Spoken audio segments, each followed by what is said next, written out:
Bonjour, c'est Jeannette Caruna pour les 5 minutes d'amour de votre journée A6A, 5 minutes de connexion avec vous-même, 5 minutes quotidiennes qui vous font du bien. Aujourd'hui, je voudrais qu'on étudie en fait un processus pour voir qui pourrait nous aider à vivre le paradis, où est le paradis, quel est le concept du paradis en fait.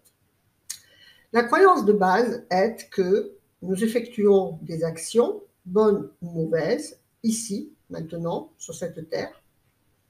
Donc par rapport à notre idée du bien ou du mal, et que ces actions vont nous amener soit au paradis, soit en enfer, mais après, dans une autre dimension. Tu vas aller au paradis ou on va aller en enfer. Dans un autre, en fait, quelque chose dont on ne sait pas quoi, mais en fait, ce n'est pas comme ça que ça se passe. Nous, les humains, en fait, on est les seuls qui avons inventé cela avec notre mental. Les animaux, par exemple, ils ne pensent pas à cela. Ils vivent ce qu'ils ont à vivre là, dans l'énergie de vie, ici et maintenant. S'ils ont à manger, pour eux, c'est le paradis. S'ils se font dévorer, c'est un enfer. Une fleur, à sa floraison, elle atteint son paradis. Et donc, quand nous retournons dans cette dimension énergétique non physique, eh bien, nous laissons derrière nous toutes les rancunes, les doutes, les peurs, les haines, les ressentiments. Mais nous restons coincés à ce que ces sentiments ont fait de nous. Et ça a formé notre ADN spirituel, en fait. On est sur ce taux vibratoire. Et donc, nous serons dans un état vibratoire bas qui obligera l'âme à se réincarner, par exemple, dans des expériences de pardon, qui sont des expériences difficiles obligatoirement, mais pour s'élever à des taux vibratoires supérieurs. Donc ce n'est pas un enfer qui va nous grignoter les pieds ou nous mettre du feu, mais c'est un état vibratoire bas qui nous oblige en fait à revenir dans des incarnations douloureuses pour l'évolution de l'âme. Donc l'enfer, il est dans une nouvelle expérience d'apprentissage douloureuse, mais ici, dans le monde physique. Être connecté à ces vibrations basses font de nous un être de basse vibration. On voit bien par exemple dans le film de Ghost qui dit à la dernière image: c'est merveilleux, on emmène avec soi tout l'amour que l'on a dans le cœur.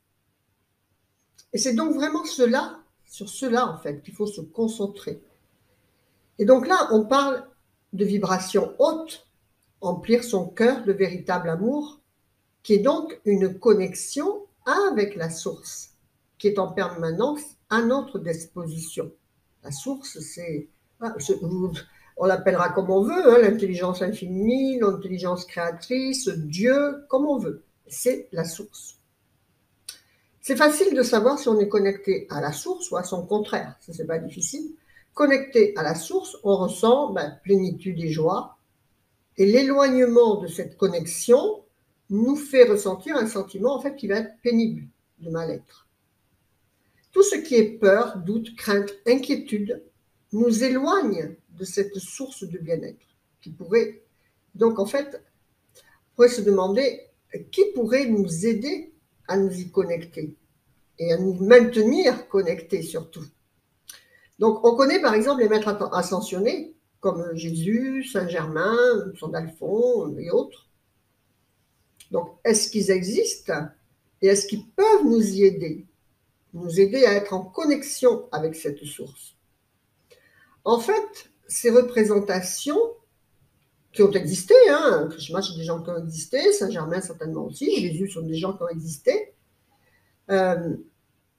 mais en fait, ils peuvent nous aider à être en connexion à cette source et par ces représentations, en fait, qui sont l'esprit de l'alignement à la source, par leur exemple, par leur histoire, par leur légende, comme on veut, eh bien, ils nous donnent la croyance, ils nous donnent le support d'être un canal de connexion à la source. Et comme le mental a besoin de support, on ne peut pas comme ça dire voilà, je suis connecté à la source, c'est difficile. Vous pouvez vous appuyer, bien sûr, on peut s'appuyer sur une énergie vibratoire comme cela. À partir du moment qu'on ne pense pas leur donner le rôle de faire les choses à notre place. Parce que là, eh bien voilà, si on dit Jésus va le faire, Jésus va rétablir la paix, ben non.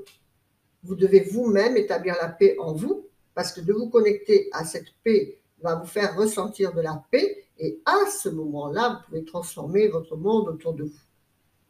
Et alors, à ce moment-là, eh bien, vous aurez l'illusion que Jésus a rétabli la paix. Mais c'est vous-même qui faites le travail. Donc, tous ces centres énergétiques, Bouddha, Jésus, Krishna, qui vous voulez, quelle est l'entité que vous voulez, qui représente pour vous un canal de connexion à la lumière, ben, sont disponibles à tout moment pour les humains. En les appelant, vous vous connectez à un ressenti supérieur. Et de cette façon, eh bien, votre taux vibratoire s'élève et vous êtes donc dans des ressentis de confiance, de sérénité, de certitude. Vous êtes connecté à la source de la vie, de l'amour, la source de la lumière. Et en fait, c'est elle qui crée le paradis. Mais cette connexion ne vous emmène pas dans un lieu différent appelé paradis, auquel vous allez vivre ces choses que vous voulez vivre dans un paradis, vous voyez, après cette dimension physique.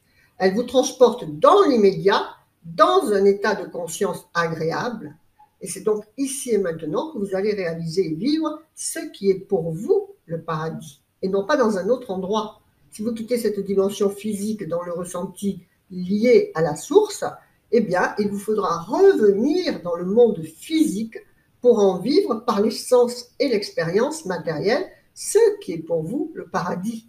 On ne va pas le vivre à l'extérieur, puisqu'on a une idée du paradis par rapport à ce que l'on connaît au niveau matériel.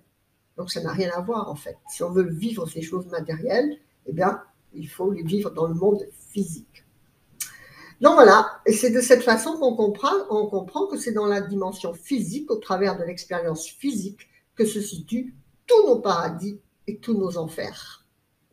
Voilà, donc, restez connectés à la plus belle lumière en vous pour vivre dans l'instant ce que vous avez envie de vivre maintenant. Ne reportez pas plus tard, vous ne le vivrez pas après. Voilà, c'était les 5 minutes d'amour de votre journée. Restez connectés à vos plus hautes valeurs spirituelles de transformation en vous inscrivant à A6A, à Challenge 21, en utilisant les outils de l'école de la transformation profonde. Faites vivre l'amour, la joie, le sourire et la lumière à l'intérieur de votre cœur et vous le reflèterez à l'extérieur pour vous-même et les autres, pour votre plus grand bonheur. Que votre vie soit belle. Namasté, je vous embrasse. Au revoir.